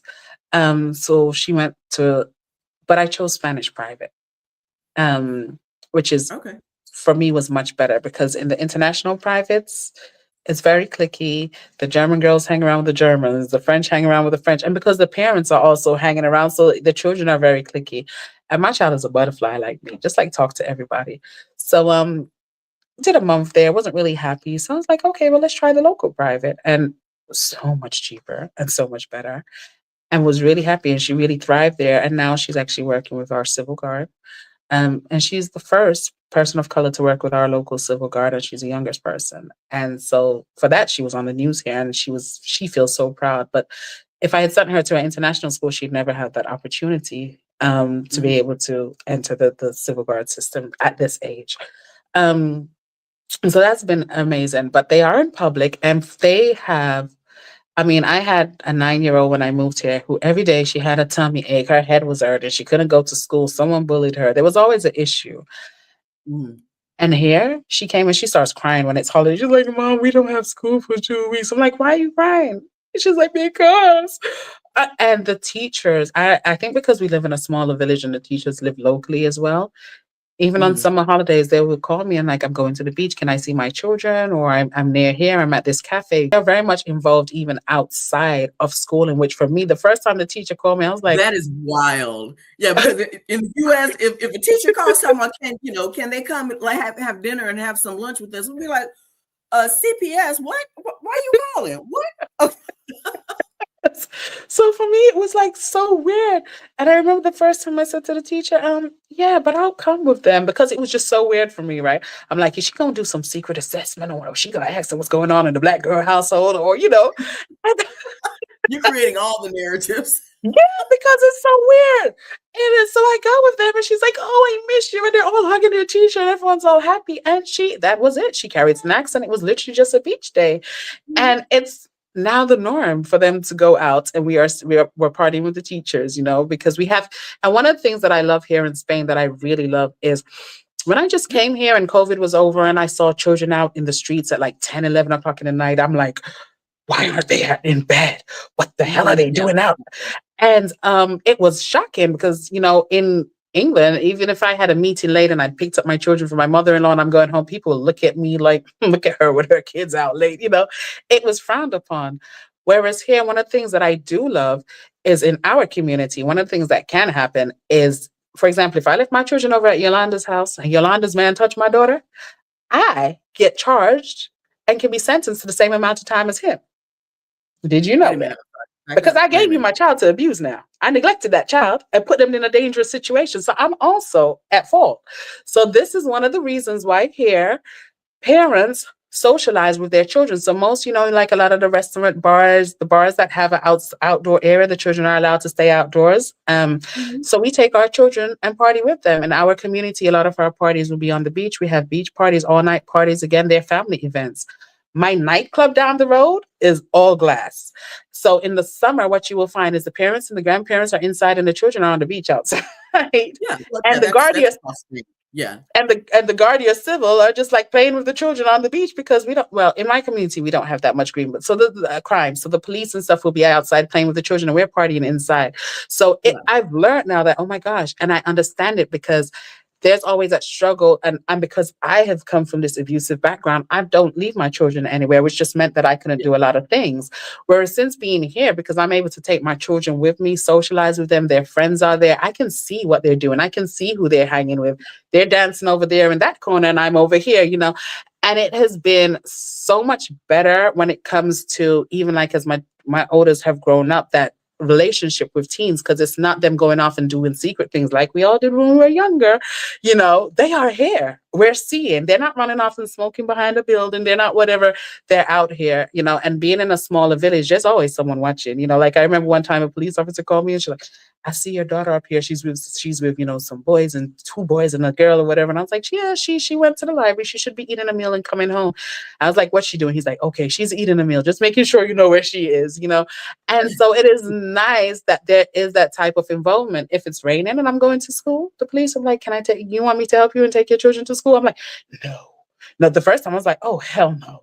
And he looked at me Mhm. shocked, like my response. I was like, my children ain't getting no police car, because this is someone who was raised in New York. Black kids don't go in the back of Mhm. a police car. What are you doing? Yeah. Oh my gosh. I'm Yeah. like, you're not about to traffic my children. All the things that go through my mind. And then, another lady was like, oh, Miguel was quite upset. She's an English speaking officer. She said to me, Miguel tried to give you a lift the other day. He was quite upset because he said you treated him like he was a criminal and like he would do something to your children, and he felt offended. And is there a reason? Have you had a bad experience with police? I'm like, girl, I'm just I'm black. American. I'm black and I'm American. What And are you so I talking said about? to her, it's Yeah. just something that is unheard of. I found it weird. And she was like, well, in our community, we don't have much crime, and we are here to look after our community. And if we take the children to school and they're not wet in the rain, we've helped you. We've helped you. That's what the police are here for. We are here to help, serve, protect. And I was like, can you tell him I'm so sorry? But for me, Yeah, it was and really that's abnormal. a tough one because and I understand that you are in a new community and you want to feel Yeah. welcome and you want to feel, at home and Mm, safe and all that stuff, but also somebody, for somebody coming in, the community, the locals, they don't mm, understand that how they live is not how the rest of the world may be Yes. living. And so therefore it's an adjustment for us coming in. Mm-hmm. And again, it is an adjustment. There's still some things I'm still like, hell no, but okay. Mm. It is still an adjustment, but I've definitely gotten some looks because like somebody approach me or say something to me, and like, and you know how they don't believe in like giving you much space either. So, so they're like coming up to you and like your old friends, and I'm like, why are you in my space? Down. Yeah. I may not like overreact like I'm doing right now, but there is a look of like, what do you want? Because I don't Mm-hmm. even realize that I'm doing it until it's too late, because I have the burden in my mind of being a Black woman in the US. And I thought I Mm-hmm. was fine until I, kind of hauled back, because I was like, do I need to like take stance so I can get ready to attack? Okay. Yeah. Okay. Do you know that's Yeah. one thing that being in Spain made me realize how Black I acted, if that makes sense, right? Girl. Because there's certain things that as a Black person you're just not allowed to do. It's not acceptable. It's unusual. And then I moved here and I just realized that these people just loved on my children. And there's certain things like with I've always told them, you don't take sweets from strangers, you don't take gifts, you don't take lifts, you don't go in anyone's Mm. house. And here, like, I come to a community where the doors are open and the old women are like, hello, hola chico, hey chica, empanada en mi casa. And I'm like, you don't go in that woman's house and eat. Remember Hansel and Gretel? My granddaughter, one time, we were on the bus. This was like probably a year ago. We were on the bus, and my granddaughters, me and my daughter, my granddaughter, and we were on the tram. And my granddaughter had wanted ice cream because she had saw before we got on the tram, there was an ice cream shop right there. And my daughter was Mm. like, no, you can't have ice cream right now. She got on the tram, threw a tantrum. I mean, threw a Mm. fit. It was horrific. And this elderly lady brought a cookie out of her purse and gave it to my granddaughter. And my daughter let her have it and stuff. And I was like, oh, no, it was okay. This is in Zaragoza. It's okay. It's Yes. like this Yeah. woman was trying to sue this baby, whatever stuff, and it was okay. Yeah, Mm. in the U.S., I don't care Yeah. anywhere, and I It's don't care not where in the happening. U.S. It's like I would have been like, no, she can't have. I would have probably like slapped it down, like no, she can't Yeah. have it, and threw it to the ground. What are you I've trying had to to do? You trying to learn. I've had to learn to all let that? my guards down, but also to teach my children that, listen, it might be acceptable here, but if Mm, we weren't here, this is how you operate. Because I still have to yeah, give them that, because they can be too soft and end up being too relaxed, and they go elsewhere and they become vulnerable. So I yeah, do still use it as an opportunity to say that, okay, especially my older one, she's like, huh, I could never be out after dark. I could never this. I could never that. Never me was allowed to, when she sees what the other children are allowed to do. And I have to yeah. explain to her, it's where It we was a are, different you know? environment. And even like my first time out here, I went out with a group of Spanish women and I was walking home by myself. And this man was on his bike. And every time I stopped, this man stopped. So I'm getting ready to knock him out. I tell you, I got the keys in here. I put on the rings that I had took out in my bag. I'm like, we going down, right? So, and then I get on the phone and I'm pretending like, yeah, I think I'm coming around the corner, and I'm shouting or whatever to pretend I'm going to meet someone, knowing damn well ain't nobody. And so, and then I get to my two doors before and I stop, like, yeah, I'm going up, and I'm going up the wrong stairs. And the man says to me, like, you take too long to walk. Next time you tell your husband to. And I was like, why are you even following me with all this attitude? And he's like, you are in my community. For sure, I'm going to follow you. We protect our women. And I was like, oh my gosh, that's so Oh sweet. He was going to knock you out. And I felt so bad that I've been walking, planning this man's attack. And all this man wants to do is see me get home. my So, and then I was like, I'm so sorry. I thought you were gonna. And he was like, me, I am little Spanish man. I can take big girl from America. Me, take you. So I was like, so he looked at me like, girl, you're telling me the impossible. When I told him I was scared. And then, but I've gotten Wow. used to it now, because if I do go to the club and I am leaving on my own, somebody has always walked me home. And even like whether it's someone sends their husband or the bartender himself will say, I'm taking 5, I'm going to walk you home. And I'm like, no, no, no. But I have always felt so safe and been followed. And like now, like, the other day I took a trip from Barcelona and came down late and somebody followed me from the bus station. I said to him, I'm okay. He's like, yeah, you okay when I see your door? And he followed me and I just let him do. And I said, thank you so much. And he's like, next time you see me in town, you owe me a Kenya. And I was like, no problem. And that was that.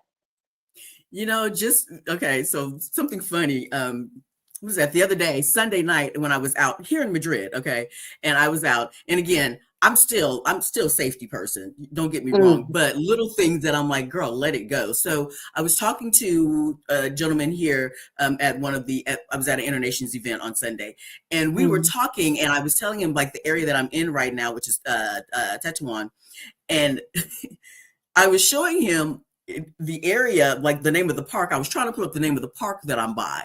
And so to mm, do it, I looked on my maps and I was pulling up where I'm staying at right now. And as I mm. was doing it, I was like, he's going to see because I was trying to show him the park. And I was like, he's going to see where I'm staying. Now, Mm, in this area, there's like 3 high rises with mm. multiple. So I was fine, but also I was like, I don't think that this man is trying to hunt you down.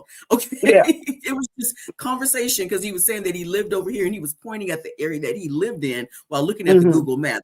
Don't get me wrong. I'm not walking around here like Willie Foo, just trusting all the time. But there Yes. is a Yeah. different level of comfort that happens here, that Mhm. you feel here. That sometimes, and it's part Black woman, it's part being a U.S. citizen. Yeah. Yeah, So it's like there's levels of And it's our unguard that we parenting, have. it's our upbringing, right? It's the way that we Mhm. are taught. Like you don't get up and trust strangers. You don't talk to Yeah, everybody. And we don't even talk to somebody from a different hood, So yeah. furthermore, someone from a different culture. But so there's things that we have to learn and unlearn. And as I'm in my unlearning journey, I'm teaching others. So I have a question. With all the travel that you have done, is there an area outside of the U.S. that you felt for your kids felt and when I say this, I want to first say that I understand that our level of what we may have experienced as being Black women that are from Mhm. the U.S., the type of racism that we may have experienced is very different than what maybe the kids that are moving to Spain experience, but that is not to negate any racisms that they may have experienced around the world. Just because somebody's not pulling a gun on you or doing certain things does not minimize what racism or bigotry has happened to our kids that are moving about in other countries. With that, is there a country that has your kids have experienced, which you've seen as more bigotry or racism versus another country that the kids didn't seem to encounter it as much? The US, they experience a lot because they Okay, went to well, I mean, private that's a school and given. they were Okay, one of I the mean, few like Black kids. other countries. But also, I find that in the United Kingdom, systematically, the way the teachers are dealt with, the children of color. And also, so I felt like in the UK it was obvious, and even in Dubai. So initially, when we moved to Dubai, and because we were the Black family, they assumed we were like a diplomat, or when I'm like, I'm not a diplomat. Then the next assumption is she a refugee, or she's here, they're illegal, and so once people realize that no, actually, that's the woman that owns a consultancy firm down there. That's the woman who does whatever. Suddenly, we're socially accepted, and I'm like, it Mhm. shouldn't quite be like that. But they had in that initial stage of constantly having to explain how you Black and you reach here, how you live over there, your mother the maid Mhm. over there. Assume people walking up to me and giving me their cards and telling me to come and clean. Who gonna come and clean? you know, and asking me if Right. I want more work. I'm like, what kind of work? Wow. And I remember a Wow. guy saying to me, "Oh, you're very well endowed up here. You can make real good money." I was like, "Who you What is talking happening? to?" He's gonna tell me that you're kind of always want to make real good money. Okay, so who? So he's But like, "So wait a what are minute. you?" This was in Dubai? He in Dubai. He assumed I was there to sell myself to rich men, right? So he wanted me to work for him. And he was like, "Oh, I can give you $10,000 a night easily." I was like, "Oh, no, you can't. No, you did. It will never happen." And I dressed him down in a Wow. very respectful way. And he was shocked. He was just like, "I don't even understand some of the words you use, but I see you're an educated Black girl." And I was like, "Yes."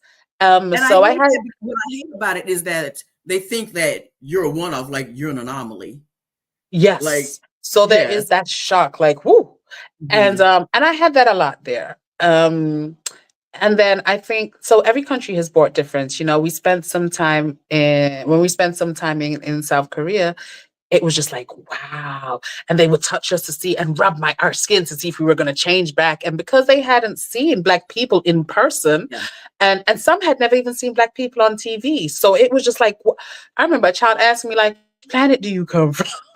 You know, like, I come from That's Earth. And it was like, it's what? sad. It's frustrating. It's sad. And it's also Um, like, okay, and everyone wants to touch your so hair and all of that. And but being in Japan again, I felt like it was a level, it was just more ignorance. In the area that we lived, in the city, it's okay. But in the area that we lived, it was just like, "Oh, what you doing here?" But the people what loved on area of us. Japan And were you in? so I was in Osaka, but I wasn't in the city. So I was very much on the outskirts. And in our little village, Mhm. again, Got it. we were the first Black Inquiries. Yeah. family in the village. And but they all loved us. By the end, everyone was crying, and I find that being in Spain, my children came to Spain, and it was the fastest transition when it comes to settling into school. Where after day one, they were so excited, so happy, couldn't wait to come back. They're like, we were like celebrities. Everyone was talking to me, and my son is like, because I was born in America, they're like, you related to LeBron James, and I was like, what did you tell them? He's like, yeah, I think he's one of my Yeah, mama's sure. cousins. I'm like, boy, you don't know they ain't no. Things that I would, yeah.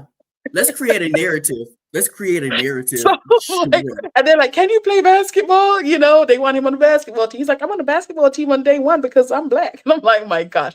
But you know, and there's people when I moved here because we have experienced racism and prejudice in different countries. When we moved here, when people would look at us a certain way, I mean, like I moved during COVID, and one of the things my neighbors would do is go outside and share wine and cakes and their canya with the bear, Mm. and these people turn around, look at my house and stare at my house. And I'm like, oh my gosh, what have I done? They don't like us. I felt awkward. And then one day someone said to me in the street, she's like, we think you're rude. And I was like, me? I've never done anything. And I've always made sure that when I go out, I say, hola, bon dia. I'm always saying good morning to everybody. Mhm. And she's like, yeah, because we're always looking at you, inviting you, and you never come out. You don't want to know your neighbors. And I was like, ah, I didn't know I was welcome. She's like, well, we are giving you eye contact. What you're thinking? And she was I don't you speak unless you speak it. I don't know. It's like yeah. Someone eye looks at contact your house, you might be like, get the hell away. I'm like, listen, coming from the Bronx, if someone looks at my house, you duck and you call help. So you don't stand at the window and Your wait. eye contact and my eye contact mean two So, totally different things. Totally different so narrative. yeah, so I've had to learn, certain little things like that. And then when I went out, they were so excited. And I like neighbors carried clothes and sheets. And I remember one day this woman coming and giving us a bag of clothes and different things. She's like, oh, you take these and bags of toys. Like, oh, we don't have toys. My grandchildren don't come anymore. And you can have all of this for my house. And that was like, I felt like I was in the movies. In the movies where someone comes over with something, except I was getting sangria. I was getting alcohol. But, people would Oh, come over with like, the things to bless your home and yeah, like to make you feel welcome. Yeah, that has yeah. never happened anywhere in the world except for here, where people are coming with like bags of lemons and sangria and bread and different things. And I mean, being here, I get up every morning, I open, like, I've got my living room, it's got like a slide-in door that opens all the way out. The whole front is Mhm. glass. And every day I open it up all day until in the nighttime when the mosquitoes come, I close it. But like this way I feel safe, I would never do that in other countries. I would never do that in the States and the UK. I would never leave my front door open. Shoot, I'm Yeah, bolting it when I get in. So that level of safety that I have, I've never had it. And, it allows me to have more relaxed parenting style as well. And my children benefit from that. yeah. Yes. Wow. This has been amazing. So, what advice do you think you would give like to like for people with kids? And I know that you said some of this earlier, but Mm. that do want to consider either bopping around or relocating, long-term Mhm. relocation, um, like to, as far as like what fears or concerns they might have, and what The would you tell first thing them? I would say is don't have the fears. I would say, make sure you are financially stable, or if not, if you're able to work remotely so that there's not going to be too much of a downtime in your finances when you're moving with children. One thing, make sure that they have medical insurance wherever you are, that there is medical coverage, because not every country is it free, right? In Europe, thankfully, as soon as we got our residency, the children are in the system and they get free healthcare, they get everything free. But I do still have private insurance because it's like I'm paying less than 10% for fully comp than I was paying in the US. Hmm. So I'm like, well, we gonna get that good care and the normal healthcare. So we have both, right? Yeah. But I do believe that when you have children, it's important to think about them growing up. And one of the reasons why I wanted to be in Europe is, again, like I said, the residency, the potential, the ease of my children living in not just the European Union, but the EEA countries, the Scandinavian countries. If they want to go to Switzerland, they can just pop over, fill out the residency form, and boom, here you go.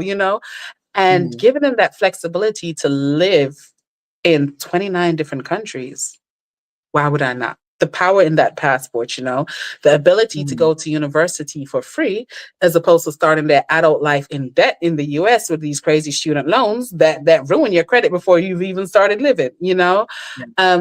For me, it is about, what do you want for your children? The opportunities that you didn't have, how can I get them for my children? And where can I get them? And I do believe that people often use the children as the excuse. I can't do this because this child is 9, or he's going to start high school, or he's going to start this, or he's so good in his gym. And children are far more adaptable than us. Hmm.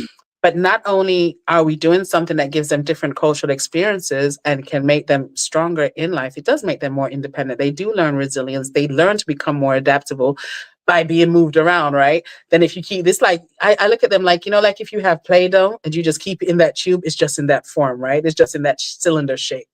Whereas Good you start analogy. playing with it now, and you find out, oh, we can make a round shape. Oh, we can make a sausage shape. And we can do this. So I feel like when you're migrating with your children, it's like playing with Play-Doh. You start realizing just how much they can do, how moldable they are. And it's an experience that they can never get staying stagnant in one place. So give your children experiences. And I always say, have a backup plan. Guess what? If I go over there in 3 months, 4 months, 6 months, and it doesn't work, I can come back, because I've already told my sister, hey, guess what? We might need to stay with you just in case this doesn't work. Keep that bed open, or whatever it is you got to do.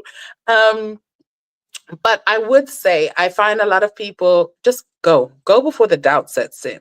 Sort out where you're going to live. Look at this, make sure that it's close to amenities. Go integrate, and That list of now it's easier for your people to move. requirements. Yeah, Yeah. now it's so much easier for people to move, because we have companies like, I'm for my local region, for Alicante. I am an event host. I'm a host and a community leader for GGI, which is Girls Gone International, which is women Yes. migrating all over the world. Yes. I'm a member of the Zaragoza chapter. Ah, Yes. And yeah, so and a couple of other yes, I'm chapters. Yeah. so I'm one of our community leaders here. But there's, like, now, unlike when I was moving where I just had to get up and just drop myself somewhere, now with social media, you can meet people, you can network, you can create like a friendship circle, you can gain some Hmm. knowledge before you even reach somewhere. Whereas I was just going blindly, and we just go and figure it out. So I do Yeah. feel like there's so much more information out there to help us transition, but the confidence has to come from within. Yeah, and I do want to just go back on something, because when I asked that, you said don't be afraid. The bottom line is, Mm. when you're making big moves, you're going to be afraid. You're going to be concerned. You're going to be like, you're going to second guess yourself sometime. And the That's point why you got is, to move if quick you before you still, start yeah, second guessing. even with those thoughts and those feelings Yeah. and all the up and downs and questioning and like, oh, what the hell am I doing? You can still keep moving forward.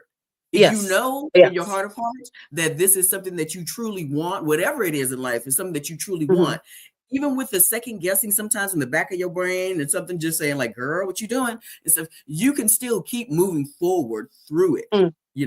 What I say, you got to go Mhm. through it to get to it. Yes. Yeah. So it sometimes, again, you're still afraid and you're still doing it.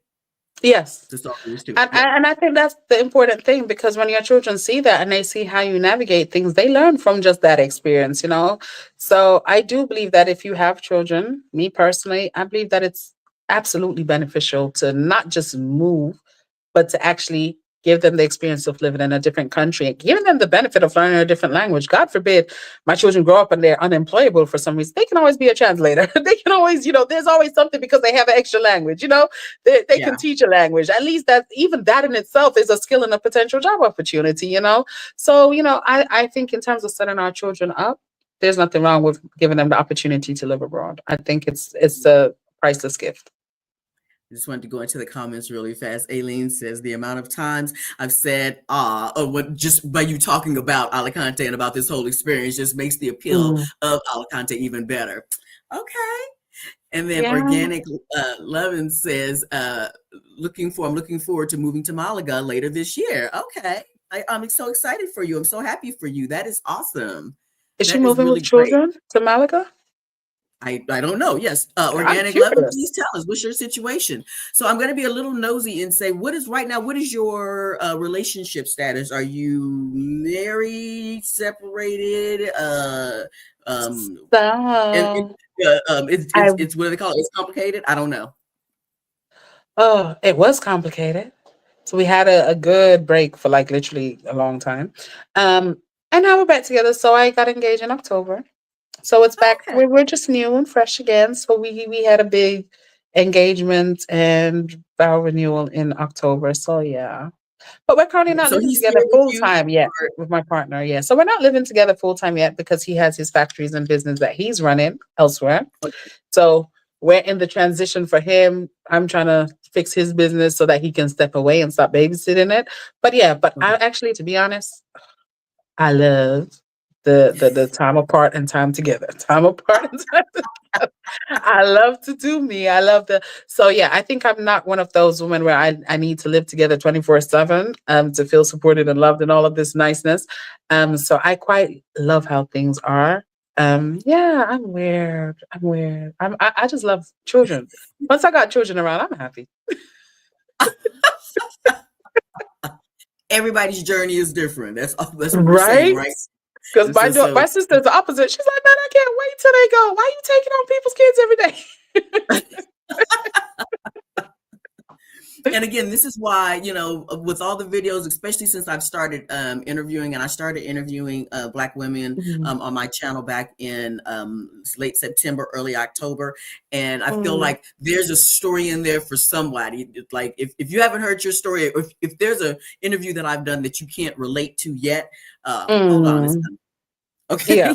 Yes. It's coming because everybody's situation is not the same. There's all their past, their life experiences, their expectations, their needs are all different. We are, the one thing that I think my channel, Locating Cozy Abroad Chat has in common when you're looking at this is that we are, I want to encourage Black women to create a life and to navigate and make decisions that benefit them, that brings joy to them. And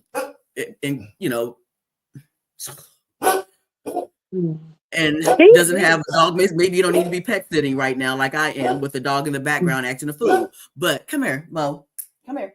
I'm about to throw some more of this stuff at him. He's just agreeing. Anyways, he's just like giving me attitude. And I don't know why.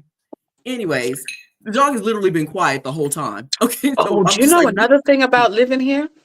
What? I am no longer, when I was in the US, I had to do my nails every week. I had to go to the hairdresser every week and I had to do all this keeping up appearances and all this nonsense. Man, I'm so relaxed here. Afros and flip-flops. Nobody cares. I'm just like, oh, it's just so relaxing. And it's the same like in Dubai. You have to keep up appearances. You have to be groomed all the time. And like here, I could just be so normal. If I want to run to the store in my house clothes with my bleach space, nobody pay me attention. They greet me just the same. Buenos dias. And you're on your way. So I have found it so much more relaxing. Oh my goodness. I'm just in here saying, oh, this damn dog, I swear. Okay, this is the last of the treats. I just gave him all. I'm leaving tomorrow, so I'm just giving up all the treats. I'm like, you can have the rest of them now. Okay, and go away. Okay. Anyways, I was just looking at some of the other things. Let's see here. Organic Levin says, I'm currently living in Cancun from the US. She was and Dazlyn was just asking, are you by she's in yourself? Do you have Mexico. kids? Yeah, she's in Mexico. Mm. Yes, they can be very unpredictable. Dogs can't be Someone's very moving to unpredictable. Zaragoza. I Ooh. know. I saw that. I'm like, wait a minute. What? What? Girl, we shall talk. Black and Zaragoza, by the way. Mm, By the way, yes, if you're interested in one of the meetup that next month in mm, Madrid, I'm about to do some. I'm not gonna hurt the dog. Anyways, in Madrid and in Zaragoza next month, April 13th to April 19th, go to mm, Black and Zaragoza Facebook group and I'm just anyways, go to the Black and Zaragoza Facebook group, and you mm. will see. If you join, then you will see the events that's happening, which is one the big huge picnic that's happening opening day on April 13th. So definitely check that out. Ah, But yes, definitely join Black and Zaragoza because we're building it. We're building a wonderful community of support of Black people. Okay. Anyways, okay. I'm gonna go ahead Well, I'm going to because join just so I can visit. so Always an this has excuse. You been know, a that's one of the things fun. about Spain. Sometimes just traveling through Spain, I feel like I'm in a different country because we went to Sierra Nevada, which was a ski holiday. So it's like we're out here with all the snow. Then you go down to Sevilla and we are melting and sweating and sitting in the pool the whole time because we're overheated. So, because the country is so big, and then, of course, we have all the islands that we can visit. And I don't know about you, but from here, we can jump on the ferry, we can drive on the ferry and go over to Morocco in a few hours. And things like that is just like, oh, I can stay in this country and have so many different. My kids are adults and on their own. Oh, that's nice. Malaga is I went to a meeting recently in Malaga for property developers, and they just granted these people to build like over 700 and something thousand new homes. And I'm like, as crowded as Malaga gets already in peak season, do we need this much more? But there's a lot of developments going on, and yeah, but it's a nice area. It's really nice place to live. And you said that the weather in Alicante where you're at is what is the weather like?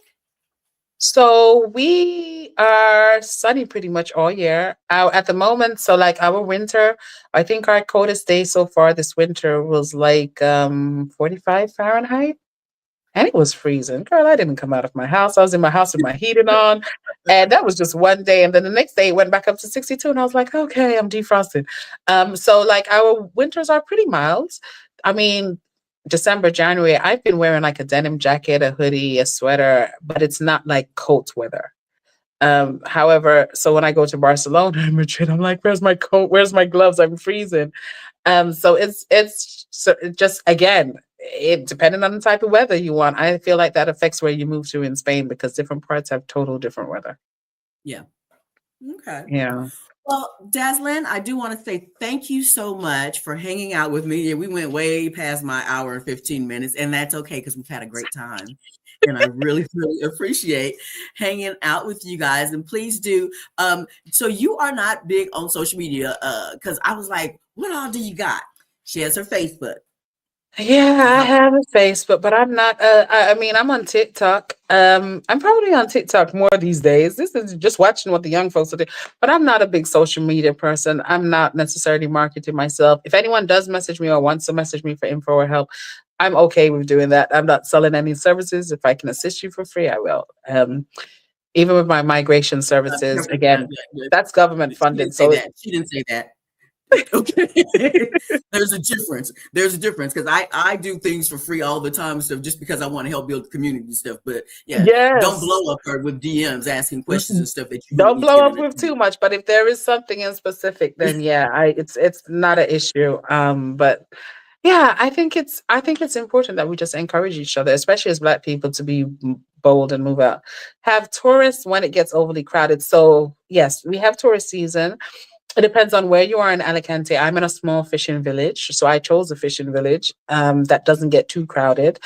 It does get busier in the summer, yes, because I'm on the coach and people are coming from the beach. But our tourists aren't just international. A lot of them are people who are coming from Barcelona, Madrid, because they want to be on the coast, so they're more often Spanish. Alicante Center is busy all year and even crazier in the summer. Places like Benidorm, high crime, Torrevieja, again, full of tourists. So it just depends on where, because again, Alicante as a province is huge. So it depends on where you choose to be. if you did want more information. Again, I can give you more specific information. But yes, so it can be quite crowded in some areas. You're muted. We can't hear you. You're muted. We can't hear you. You have muted. I literally had my little mouse hovering over the mute so I can take it off, and I didn't take it off. Anyways. But yes. So thank you And for yes, having I'm me. gonna take this dog out. So much love, and I will talk to y'all soon. Okay. All right. Well, you take care. Bye. Okay. Thank you. Hold on. Bye, everyone.